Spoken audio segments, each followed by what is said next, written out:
Hello guys, welcome back to my channel. Welcome to Finance Market. Welcome to another video. Guys Arvind Limited के ऊपर मैं आप लोगों से बात करने जा रहा हूँ। अरविंद लिमिटेड के अंदर किस तरीके का मूवमेंट हो सकता है नेक्स्ट वीक में, आने वाले हफ्ते के अंदर, उसको देखने की कोशिश करेंगे। और इसके अलावा हम लोग ये भी डिस्कस करेंगे कि अभी बाई करना चाहिए या नहीं करना चाहिए, या अगर आपने होल्ड करके रखा हुआ है तो उसको सेल कर देना चाहिए या क्या करना चाहिए। इसके ऊपर आपसे थोड़ी बहुत बातचीत करना चाहूँगा। तो आइए आपको सबसे पहले मैं आपको बताता हूँ कि थर्सडे वाले दिन की क्या सिचुएशन रही। ओके, आइए देखते हैं। यहाँ पे अगर हम लोग देखें तो थर्सडे वाले दिन की जो इसकी ओपन प्राइस है 34.20 और वहाँ से 33.90 का लो बनाने के बाद 34.85 का हाई बनाता है। आपको बताना चाहूँगा लोअर सर्किट 27.15 का लगा था, जबकि अपर सर्किट 40.65 का लगा था। आप देखें तो काफ़ी ठीक मूवमेंट दिया है। इसके अंदर ट्रेडिंग भी जंप करके हुई है। आपको बताना चाहूँगा जो टोटल वॉल्यूम ट्रेड हुआ है थर्सडे वाले दिन वो 2.0 यानी 20,56,835 इतनी सारी क्वांटिटीज़ ट्रेड हुई, जिसमें से अगर हम देखें तो 43.24% की जो क्वांटिटीज़ हैं वो डिलीवरी के लिए उठाई गई। मतलब कि ऑलमोस्ट 50% के आसपास का जो जो टोटल ट्रेडेड वॉल्यूम है, क्वांटिटीज़ हैं, उतनी क्वांटिटीज़ जो हैं इन्होंने शेयर होल्डर्स ने डिलीवरी के लिए उठा ली। इसका मतलब आप जानते हैं, इसका मतलब ये हुआ कि काफ़ी ज़्यादा लोग, ऑलमोस्ट 50% के आसपास लोग या उससे थोड़े से ही कम, इसके अंदर उम्मीद बना के रखे हुए हैं कि आने वाले कुछ दिनों के अंदर, हफ्तों, 2 हफ्ते, 3 हफ्ते के अंदर, या फिर महीने भर के अंदर इसके अंदर ठीक ठाक मूवमेंट हम लोगों को देखने को मिल सकता है। ऐसा क्यों मैं बोल रहा हूँ, उसके पीछे कुछ न कुछ कारण है। वो कारण आपसे अभी मैं डिस्कस करता हूँ। उससे पहले कुछ और पैरामीटर्स के ऊपर थोड़ी बहुत बातचीत कर लेते हैं। 34.05 पे क्लोज हुआ थर्सडे वाले दिन, जो कि 0.44% ऊपर है अपने लास्ट क्लोजिंग प्राइस के रिस्पेक्ट में, जो कि 33.90 जो कि वेडनेसडे के दिन का था। मार्केट कैपिटलाइजेशन करस्पॉन्डिंग 881.64 करोड़ हो चुकी है। इंडस्ट्री का पी रेशियो अगर आप देखें तो 5.46 है। वहीं पे आपसे बात करना चाहूँगा बीटा की, तो बीटा इस कंपनी के लिए 1.09 है। फेस वैल्यू 10 रुपये की मात्रा है। इसके अलावा रिटर्न परसेंट थोड़ा सा आप लोगों से यहाँ पे डिस्कस कर लेता हूँ। एक हफ्ते के अंदर का रिटर्न परसेंट है 3.18%। एक महीने में जो इन्होंने रिटर्न किया है उस शेयर होल्डर्स को 3.54% का नेगेटिव रिटर्न। वहीं पे आप 3 महीने का देखें तो 1.34%। वहीं 6 मंथ में जो इन्होंने रिटर्न दिया है वो 53.38% का दिया है। एक साल में तो नेगेटिव है 27.17 का। उसके बाद हम लोग थोड़ा सा इसका टेक्निकल देख लेते हैं। टेक्निकल में डेली बेसिस पे इसकी रेटिंग देखें तो वेरी बुलिश है। वहीं मंथली बेसिस पे चेक करेंगे तो आपको न्यूट्रल मिलेगी। वहीं पे नहीं, मंथली बेसिस पे नहीं, बेसिकली मंथली बेसिस पे तो बेरिश दिखेगा आपको, वीकली बेसिस पे आपको न्यूट्रल यहाँ पे देखने को मिलेगा।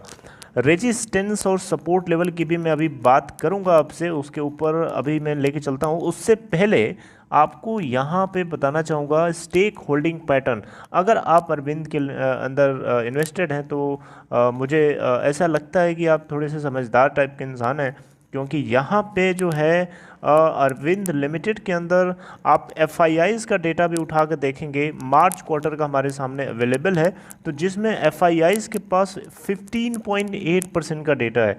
एफआईआईज़ आपको पता है बेवकूफ़ नहीं होते हैं, वो वहीं पे पुट करते हैं अपने मनी को जहाँ पे उनको लगता है कि हाँ कुछ दम है इसके अंदर। वहीं पे इसके अलावा म्यूचुअल फंड्स को भी मैं आपको बताना चाहूँगा।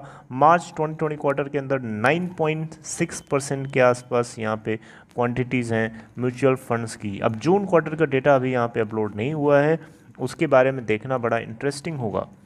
इसके अलावा प्रोमोटर्स के पास 44.75% की स्टेक है इसी क्वार्टर में, जिसका 0.39% मात्र गिरवी रखा गया है। तो 1% भी नहीं है अगर देखा जाए तो गिरवी वाला पार्ट। ऑलमोस्ट 44.75% पूरा प्रोमोटर्स के हाथ में ही है। आपको थोड़ा सा ग्राफ दिखा देता हूँ, उसके बाद बात करता हूँ कि क्या है सिचुएशन। आप देखें तो आपके सामने ये एक दिन का ग्राफ आपको दिख रहा है। इसके अलावा आप चाहें तो 5 दिन का ग्राफ भी आपको मैं दिखा सकता हूं, लेकिन एक दिन के ग्राफ में अगर आप देखें तो स्टार्टिंग के पीरियड में थोड़ा सा ये डाउन जाता है, फिर संभलते एक लेवल मिलता है इसको सपोर्ट का, जो कि 34.00 के आसपास का है, और वहाँ से फिर ये ऊपर जाता है स्ट्रेट और फिर नीचे आता है, एंड देन लास्ट में 34 पॉइंट समथिंग पे जा कर के क्लोज़ होता है। वहीं पे अगर हम 5 दिन के ग्राफ की बात करें तो 5 दिन का भी आपके सामने मैंने ग्राफ लगा दिया। आप देखें तो 5 दिन में भी ये लगभग ठीक ठाक है। लास्ट के कुछ दिनों में इसके अंदर थोड़ी बहुत गिरावट आई थी, लेकिन हालांकि उसके बाद इसने इम्प्रूव किया अपने को। फिर लास्ट के 30th ऑफ सितंबर से आज थर्सडे वाले दिन तक इसके अंदर एक तरीके से देखा जाए तो यहाँ पे कंसोलिडेशन फेज़ रही है, कंसोलिडेशन फेज़ में रही है। ऑलमोस्ट ये अपने आप को मेंटेन करके रखना चाहता है 30 के लेवल के ऊपर, ऐसा लगता है इसके ग्राफ को देख करके, ठीक है। और आपको बताना चाहूँगा ये ग्राफ पे चार्ट के ऊपर 32.25 के लेवल के ऊपर काफ़ी स्ट्रॉन्ग दिखाई नज़र आता है।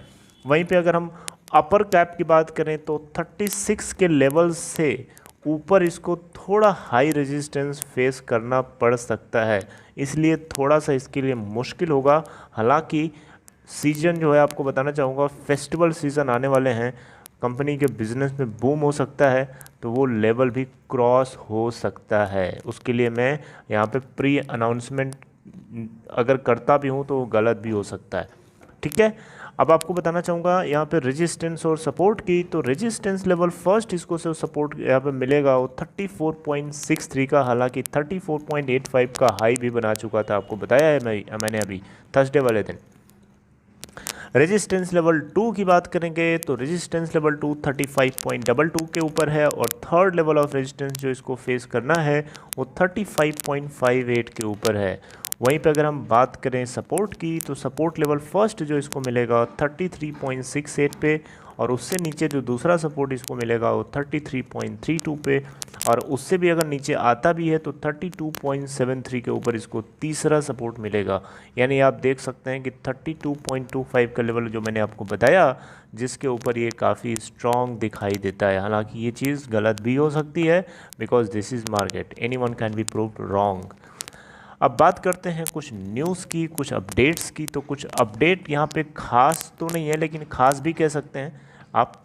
और उससे पहले आपको बताना चाहूँगा, आपको पता होगा भी और नहीं भी पता है तो आप जान लीजिए अरविंद लिमिटेड का कारोबार क्या है। आपको पता होना चाहिए Arvind Limited textile manufacturing company है, जो कि मिस्टर लाल भाई ग्रुप की या लाल भाई ग्रुप की एक फ्लैगशिप कंपनी है, यानी सबसे ज़्यादा मोस्ट प्राइज्ड कंपनी है। अब इसकी सब्सिडरीज भी हो सकती हैं डेफिनेटली हैं, लेकिन ये फ्लैगशिप कंपनी है लाल भाई ग्रुप की, जिसका हेडक्वार्टर गुजरात के अंदर है।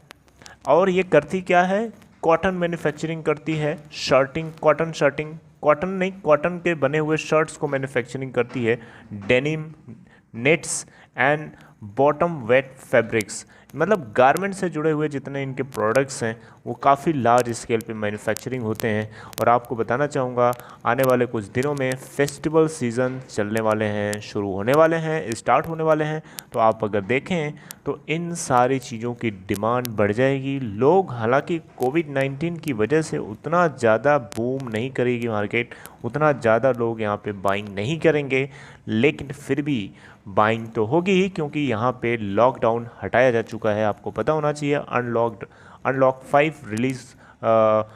5 डिस्क्लोज कर दिया गया। तो एक तरीके से देखें तो लोग यहाँ पे बाइंग करेंगे, क्योंकि फेस्टिवल सीज़न है, लोग बाइंग करेंगे, चाहे आप ऑनलाइन करें चाहे ऑफलाइन करें, लेकिन लोग बाइंग करेंगे, डेफिनेटली करेंगे। अभी के दिनों से तो बेटर ही वहाँ पे सेल होगी, तो यहाँ से कंपनी की सेल बढ़ेगी, और कंपनी की अगर सेल बढ़ती है तो डेफिनेटली उसकी स्टॉक प्राइस में उसका असर तो हम लोगों को ज़रूर देखने को मिलेगा। दैट्स वाई मैं आपसे कहता हूँ 32.25 के ऊपर ये आपको काफ़ी मजबूत दिखाई दे सकता है, और 36 के लेवल को क्रॉस करना थोड़ा सा इसके लिए चैलेंजिंग हो सकता है। हालांकि वो भी क्रॉस हो सकता है, depends on the sale of the company. आपको एक अपडेट देना चाहूँगा, कंपनी जो है अपने डुप्लीकेट शेयर सर्टिफिकेट को रिसीव करने के लिए रिक्वेस्ट जो थी उसको रिसीव करने की उसको मिल चुकी है। आपको बताना चाहूँगा यहाँ पे शेयर होल्डर्स के थ्रू या शेयर होल्डर के थ्रू जो शेयर सर्टिफिकेट खो गया था या फिर मिसप्लेस हो गया था उसको रिसीव करने के लिए, उसकी डुप्लीकेट कॉपी रिसीव करने के लिए कंपनी को रिक्वेस्ट मिल चुकी है। तो ये कुछ चीज़ें थी जो आप लोगों को डिस्कस करना ज़रूरी था, पता होना चाहिए, because you are a share holder. Now अब लास्ट में बात करते हैं कि आपको यहाँ पे बाई करना चाहिए या नहीं करना चाहिए या सेल करना चाहिए। Okay, so this is the question. तो देखिए यहाँ पे क्या है कि आप बाई करने की अगर आप सोच रहे हैं, अगर आप फ्रेश बायर हैं, अगर आप पहले से इसमें पोजीशन नहीं बना के रखे हुए तो आप बाई कर सकते हैं और आप शॉर्ट टर्म टारगेट अपनी लेवल के हिसाब से डिसाइड कर सकते हैं। बाकी अगर आप सेल करने की सोच रहे हैं तो अगर आप लॉस में पहले से चल रहे हैं, आपने ऊपर कहीं बाई कर रखा है 36, 37, 38, 40s में है, बहुत पहले का आपने बाई कर रखा है, तो उस केस में आपको बेटर होगा कि आप बने रहें और देखते रहें, जैसे आपका लेवल आता है उससे थोड़ा बहुत मार्जिन बुक करें और बाहर निकल जाएं। लेकिन अगर आप लॉस में बुक करके बाहर निकलने की सोच रहे हैं तो शायद आप गलती कर रहे हैं, क्योंकि आने वाले कुछ दिनों में अब ये इसका फेस्टिव सीज़न इसको कहाँ लेके जा सकता है, 43 के लेवल को भी क्रॉस करा सकता है, उसको फिर आप मिस करेंगे। सो बेटर है कि आप होल्ड करके रखें। अगर आप प्रॉफिट में हैं देन आपकी मर्जी है, आप चाहें तो ज़्यादा प्रॉफिट बुक करने के लिए आपको थोड़ा वेट करना पड़ेगा और रिस्क भी है, क्योंकि नीचे भी जा सकता है, because no one can predict from here. आप कोई भी प्रोडिक्ट नहीं कर सकता ना इसकी सर्टेनिटी को लेकर के। तो आप अगर प्रॉफिट में हैं तो डेफिनेटली आप अपने अकॉर्डिंग चल सकते हैं, राइट। और बाकी अगर आप फ्रेश बायर हैं तो फ्रेश बायर के लिए पोजीशन मेरे हिसाब से 34 सही है, 33, 32 के आसपास भी अगर ये मिलता है आपको आने वाले एक दो नेक्स्ट वीक जो आने वाला है उसके अंदर, कुछ एक दो दिनों में, एक दो ट्रेडिंग सेशन में, तो आप इसके अंदर पोजीशन बना सकते हैं शॉर्ट टर्म के लिए। और टारगेट लेवल आप वही 36 तक का मान के चलें, 36, 35 तक का मान के चलें। आप 43, 48 का टारगेट अभी आपको मैं मानने के लिए नहीं कह रहा हूँ, क्योंकि आप फ्रेश बायर हैं। ओके, बाकी आपकी मर्जी है, आप चाहें तो 50 तक भी मान सकते हैं, बट आपको वही है कि वेट करना पड़ सकता है आने वाले टाइम के लिए। और सिचुएशन टर्न किसी भी साइड हो सकती है, आप उस सिचुएशन को ना तो मैं यहाँ से प्रेडिक्ट कर सकता हूँ ना आप प्रेडिक्ट कर सकते हैं, ठीक है। फंडामेंटली अगर देखा जाए तो ठीक है, कोई दिक्कत नहीं है। 881.64 करोड़ की यहाँ कंपनी है। तो आई hope you like it guys, this analysis helps you better. आने वाले हफ्ते का जो minimum support level I think 32 के आसपास हो सकता है, 32.25, और upper circuit level 36, upper level 36 या 36 से ऊपर भी हो सकता है, एक्सटेंड हो सकता है। So this is all about this video. I hope you like it guys. If you have to open demat account या trading account, check the description box, there is a link, click on the link, you can open your account in Upstock. If you haven't subscribed Finance Market, please hit the subs button to get notification and press the bell icon to get notifications. So this is all guys, take care.